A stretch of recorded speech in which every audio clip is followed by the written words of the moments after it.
kun sagantaa keenya lammaffataati. Maqaan koo Lalistuu jedhama. Har'a keessummaa qabna. Leensaa baay'ee keessan leensaa beektu jedhanii argadha. Kun anneedha. Sagantaa keenya lammaffaa kanatti akkuma Lalistuun isin beeksiftee sagantaa keessummaa guddaa qabna. Leensaadha keessummaan keenya har'a. Waan talileen jedhama. Already jedhanii reenyu kacheen taate leensaanii hiriyaa keenyasi nama muuxannoo baay'ee gara waan adda addaatti nama qabudha. Keessattuu miidiyaa irratti keenya shoon kun shoo haaraadha.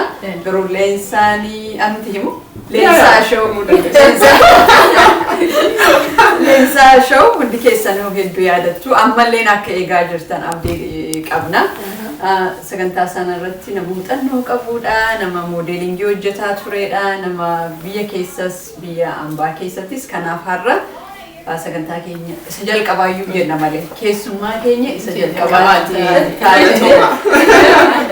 So leensaa baay'ee gammanna gaanii har'a shoo keenya irratti argamu keetii fi kan baay'ee immoo kan gammannee jiru shoo keenya isa cammarraa jaallatteetta isa jalqabaa jiru. So shoo kana gaafa jammaruuf kaanee anyway waliin isaasifnee turre baay'ee sappoortii nu gooteetta. So har'a experience kee gaafachuu barbaanna biyya gaafa turtee waan adda addaatti participate gochaa turte. So isa waliin taphachuu. Leensaa eenyudha? Miidiyaa adda addaa irratti akkuma jedhee yeroo baay'ee al tokko na gaggaafatanii turan leensaan eenyudha kan jedhurra. Leensaa jechuun Dambidolloo Wallaggaa keessatti kan dhalate duwwaa tokkotti safara duwwaa tokkotti bubbee. Dambidolloon qabalee meeqa qabu? Duwwaa tokko ittanii dubbee kanaaf amma shanii dhugaa dubbachuuf durii qabalee duwwaa tokko jechuudhaan hin beeknu turre nuyi. Safara bubbee lafa nuyi itti dhalanne jabaloo duwwaa fuura keessatti jedhama. No ijoollee bubbeetu jira.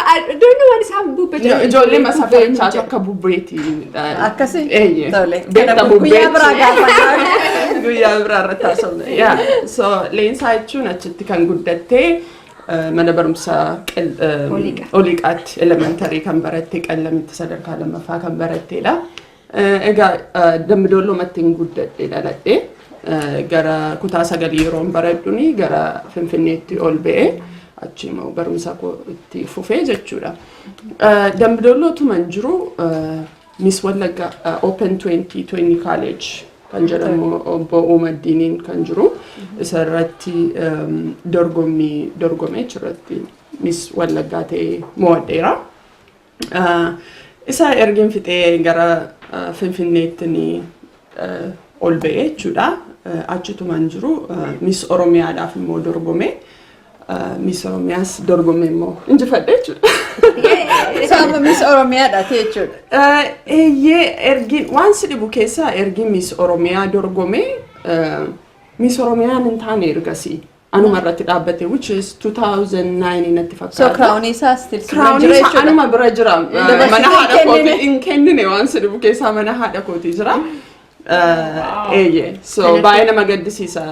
Dhugaa dubbachuuf pilaanii koo keessa jira amma yeroo biyya Yurooppidhee gara biyya wanti hundumtuu amma nu sirrachaa jira. Baay'ee. So gara biyyaa gaafan deemu amma tokko fokasiin koo sarratti ta'a jechuudha. Crownii kana qopheessee nama biraatti dabarsuuf jechuudha. Kana numan si yaadachiisa. Siduka dhufne si gargaara.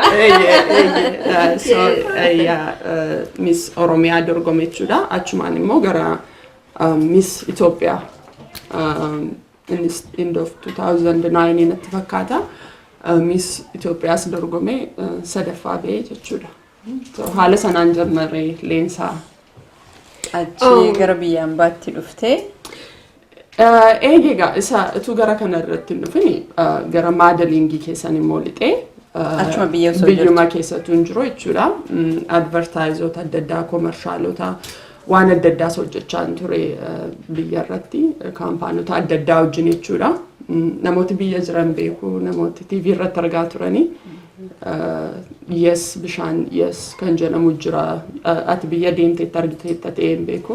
Maqaa baay'ee jira kam akka ta'e argiteetta yaa. Kan yaadadhu maqichi Haayilaand jedhama. Bishaan Haayilaand. Maayindi bishaan Haayilaand godhana bottled water. Isa qofa maqaan adda addaa jira. Yaa maqaa adda addaatu jira garuu yes haala waan sadibu Oromiyaa keessatti kan yes kun bishaan injitti kan inni ba'u. So isaaniifis namoota gaariidha. Isaaniifis kontraata waggaa lama isaanii wajjin hojjedhee isaaniifis hojjechaa ture biilboordii komershaalota adda addaa jechuudha. So isarratti hirmaachaa ture jechuudha. Achi argii dhuftees biyya kanatti waan akka maadelii involvii gootee turte akkanatti fakkaata.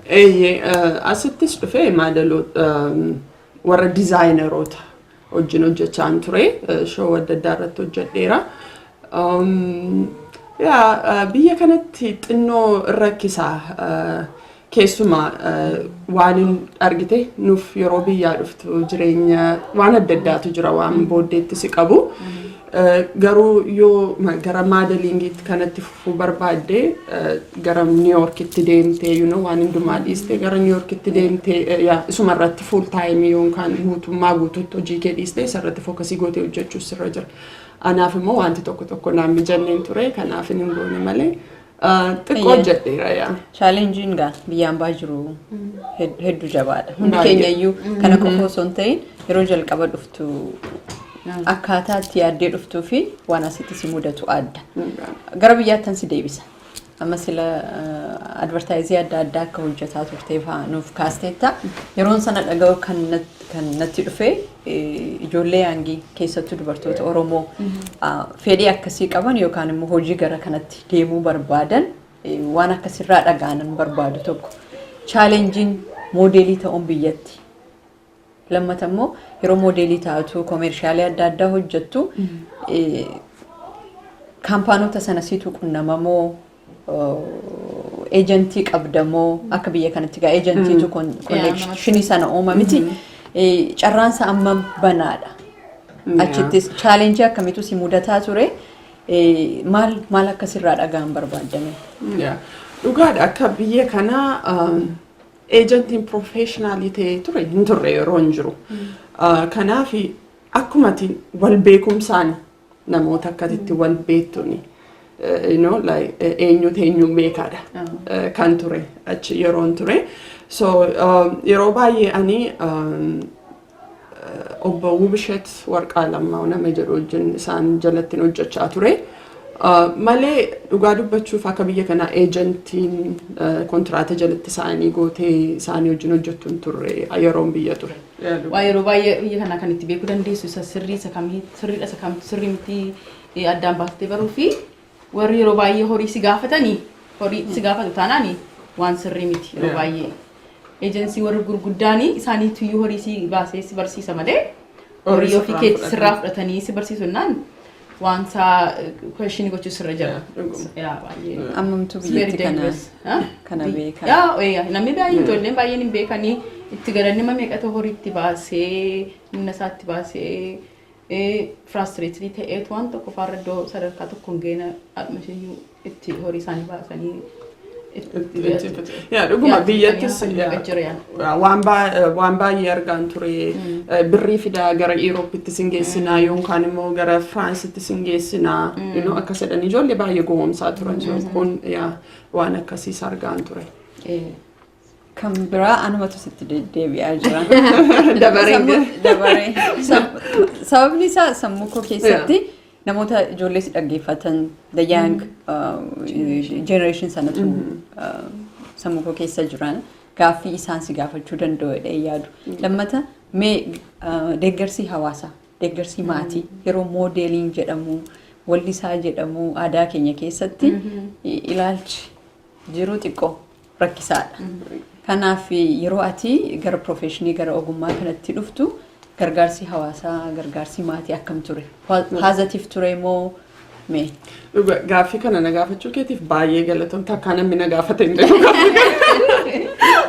waan hin baay'ee dhugaa maatii koo waan hin baay'ee galateeffachuu barbaadu. Abbee koo waaqayyo lubbuu isaa hamaaru yeroo hundumaa inni mana keenya obbolooti koos mana barumsaa naqu isarratti saakarii taphatu. Inni tokko saakarii taphata, inni tokko baaskeetboolii taphata, ankuwaasii harkaa taphachaa ture. So manni keenya fedhiin kee baay'ee sappoortii si godhu maatiin keessaa ba'ee fedhii keenyatti baay'ee sappoortii nu godhu. An gaafa Miss Wallaggaa dorgomuuf gara Laqamti deeme qofaa koon ture isaan mana hin turre akka dingataa gara Finfinnee ol ba'anii turanii. So waan akkasiitu jira sagantaa kanatu jira akkami deemu jennaan hin barbaaddaa naan jedhe abbeen koo nan barbaada dorgomuun barbaada. Keessa kee jira rakkoo hin qabu siin kutaa tikeetii baasiidhaan hin deemne guyyaa tokko deemta baasiidhaan gara Naqamtee jechuudha. Rakkoo hin qabu birrii siin erga siin kutaa baasiitti deemi waan barbaadde godhi ansi dudduuban jira sin gargaara naan jedhe. So maatiin koo dhugaa dubbachuuf baay'ee sappoortii na godhu gargaarsa guddaa na godhu. So isaanumatu kanaan nageessoo kanaan baay'ee galateeffachuun hin barbaada. Hawaasis yeroo tokko yerootii xiqqoo hawaasa keessaa adda taatee argamtu namni waan biraatti si fudhachuu danda'a argite. Garuu inuma baratu waan baay'ee siin jechuu danda'u arrabi jira maal jira garuu yeroo booddeerraa Oromoodha kan namatti tolta kan bareedda isa booddeemu jajjabina yerooti waan gaarii gootee nama sanatti hawaasa sanatti agarsiistu isaanumtu jajjabina siin kennu. So hawaasarraas dhugaa dubbachuuf waan gadhee takka badaa muuxannoo argattee hin beeku. Nus kanuma abdanneetu oomishu jalqabne. Sodaan keenya kana ture akkamitti hawaasni nu simata akkamitti nu ilaala sababni isaa wanti nu yeroo keenya jireenya keenyarraa qusanne qophii kana jalqabnee fi amma tokko bu'aa waan buusuu takka hawaasa kana keessatti waan gaarii tokko biqilchinaadha miti malee yeroo nurraa hafee yookaan ogummaa kana qabaannee miti. Bakkatti hir'ina guddaa argaa jirru kanatti akkamitti duuchinaa akkamitti dargaggoo keenya gargaarraa akka waan ishuu hawaasummaa rakkoo saba keenya keessa kana jiru akkumatti ol fidnee beeksifne akka sabni keenya irraa baratu goona jenneetu jalqabne. Kanaaf kan misunderstand si godhu jira kan si deeggaru jira. Egaa isin nu deeggarutu baay'ate inni abdanna baay'ee gaariidha kun. Wanti tokko immoo yeroo baay'ee biyyuma lafaa kanarratti jechuudha. Yeroo wanta tokko jalqabdu namni waan gaarii yerootti jalqabdu yookaan waan adda ta'e tokko yerootti jalqabdu namni hundumtuu maanni kun maaliif jalqabde maal kun sirrii miidhachuuf haa danda'u jechuun sapiraayizii ta'uun nurra hin jiru. Garuu yerootti waan gaarii isaa itti agarsiisaa deemtu namni barachaa deema. Yeroo waan tokko namni waan addaa argu yeroo baay'ee inni ariifannaadhaan kan ka'e waan tokko dubbachuu danda'a. Garuu yeroo wanta sana irra deddeebistee yookaan waan gaarii ta'uu isaa arganii isaanumtuu deebisanii si jajuu jalqabu jechuudha. Yeroo hunda waan inni isin jedhuun har'arra deebi'uu barbaada. Of course hundi keenya Facebookii qabna. Social media yuuzii goona. Ture yeroo namni hin beekne jalqabne miti keessattuu nu akkam hiriyaatti waan suuraa sheer wal gochuuf jalqabne waggaa 10 maal dura jechuudha. Filter gochuu danda'u qabda akka ammaatti jette calalu waan miidiyaa irratti arginu hunda bannee dhaggeeffanna taanaani tokkoffaa of spoiled gochaa deemta. Ani hin banu yeroo hundan isin jedhamti hin banu yoo miidiyaan hin beekne tokko ta'e hin banu hin dhaggeeffadhu. Amnaa dhagaadha jechuudha. Maaliif ofitti waan negativii ta'ee fuute maaliif of spoiled of goota of dhukkubsita. Miidiyaa amanamaa kan informationii irraa argattu tokko bantee dhaggeeffachuu. Isa kaan garuu waan namni individual haasa'u hunda fudhannee dhaggeeffanne ofii keetis miita waan hawaasa kan biraas miita. Amma sana namni akkamitti filter godhee ilaala. Akkamitti isa gaariidhaan sababni isaa social meediyaan gaarummaas qaba waan baay'ee gaariis godheera haguma sana immoo biyya kana keessatti illee rakkoo baay'ee uumeera miti. Sana adda baasee hawaasni beekuu danda'u qaba. Waan argite hundumaaf dhaggeeffachuun qabdu fudhachuun qabdu itti amantee of rakkisuun qabdu. Namni calalee kamtu gaariidha kamtu sirriidha kamtu dhugaadha. Amma immoo informationii argachuudhaaf baay'ee salphaadha. Kanaaf ani informationii naanii hin qabne namni tokko eessaa fideetu waan inni haasa'e faanii dhaggeeffadhee of dhukkubsa. Kanaaf dargaggoon keenya isarraa of eeguu qabu yaada jedhu dabarsaa baga isa kaastee tooppikii kan biraa keessa deemne miti. Itti deebinaa. Kunis nu malaallata soora koon. Gaariidha. Sababni isaa shoo inuma barbaachisa shoon adda addaa namni sagalee adda addaa dhaggeeffachuu qaba. Yeroo hunda sagalee tokko qofa dhaggeeffatta taanaani sana qofatu sitti mul'ata. Sana qofatu karaa sitti fakkaata. Sana qofatu information dhugaa sitti fakkaata. Sana dhabne. Nus kan shoo kana jalqabnee fi mee Oromoon sagalee kan biraas qaba. The different voice kan ammoo haa dhaggeeffatu. Nus ilaalcha mataa keenya qabna. Akka namaatti namni adda addaa hundi keenya iyyuu ijoolleen abbaa tokko faatii tokko iyyuu ilaalcha adda addaa qabdi. Akka Oromoottis Oromoon waan adda addaa qaba, beektoota qaba, waan hunda qaba akkuma ati jette wanti nuyi eenyuyyuu gadii miti. Garuu akka aadaatti of hin mul'isnu. Of dhoksuu jaallanna. Amma Minisootaa kana waan baay'ee waan keessaa himachuu kan dandeenyu qabna miti. Namni biyya kana jiru jireenya inni itti jiraatu the true American life Minisootaa keessa jira.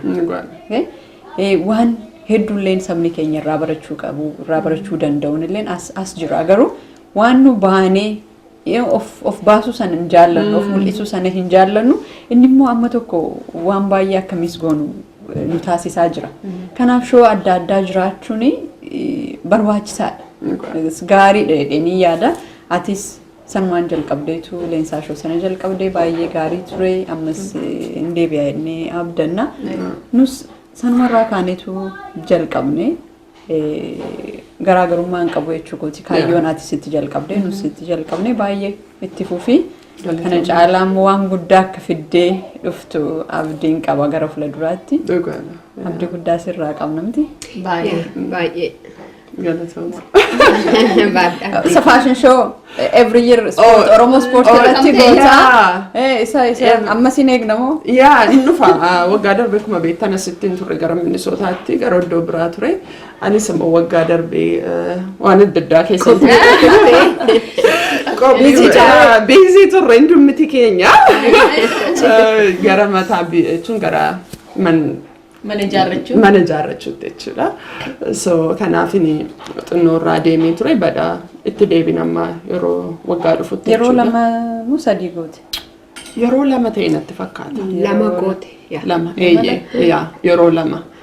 Waggaa kana goonuma goota namda. Waggaa kana numa goona because Minisootaatti saabii deebi'uuf.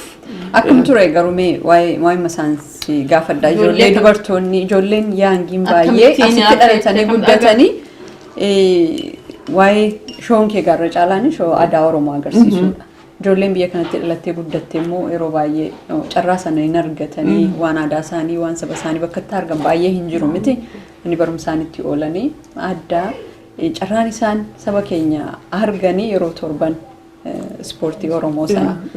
Yeroo ati qophii kana qopheessitu akkamitti nama argatta? Nama argachuu rakkisaa miti ijoolleen kunoo gaafa dhufanii fedhiin isaanii maal fakkaata?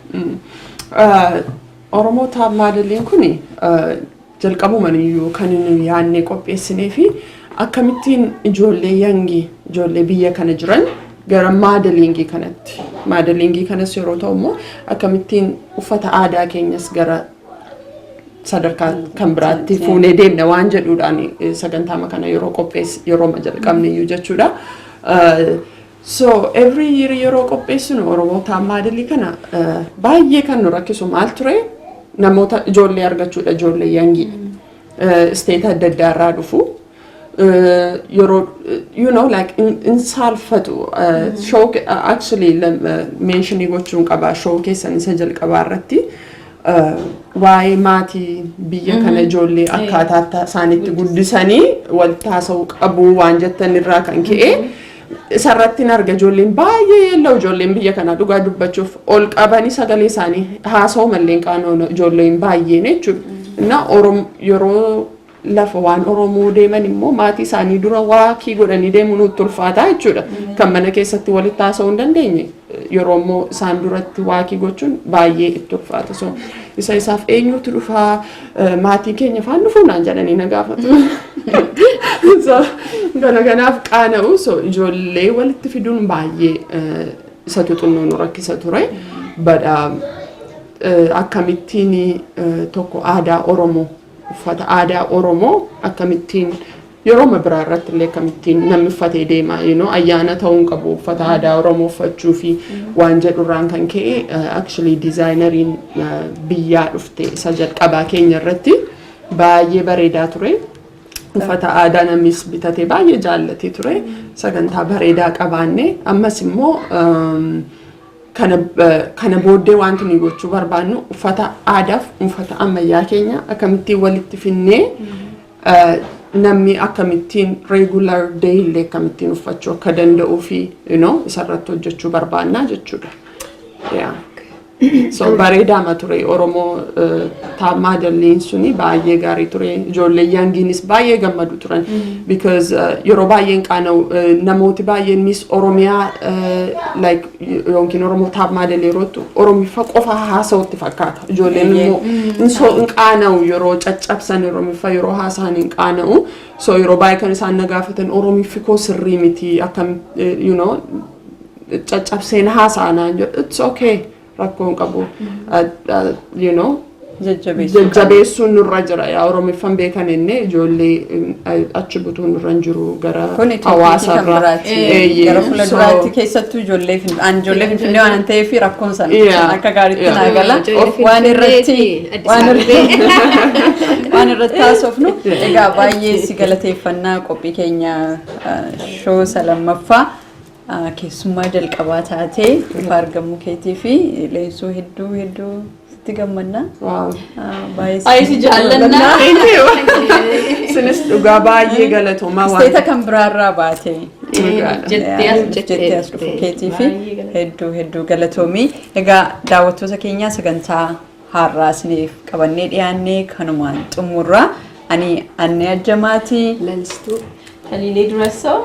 Keessummaan keenya Leensaa Xilaawun jedhama. Guddaa galatoomaa waan affeertanii fi dhugaa itti jabaadhaa. Kun waan addaa jalqabdanii Oromoodhaaf osoo hin ta'in Itoophiyaadhaaf illee shoo gaarii ta'a gara fuulduraatti baay'ee nabdadha. So galatoomaa waan affeertaniif. Fayyaataa jecha har'a isinii qabannee dhufnee of ta'a. Of ta'uun hundumaa caalaa of ta'a isa jedhuuni amma sagantaa keenya itti aanutti nagaan turaa isiniin jenna. Ovio.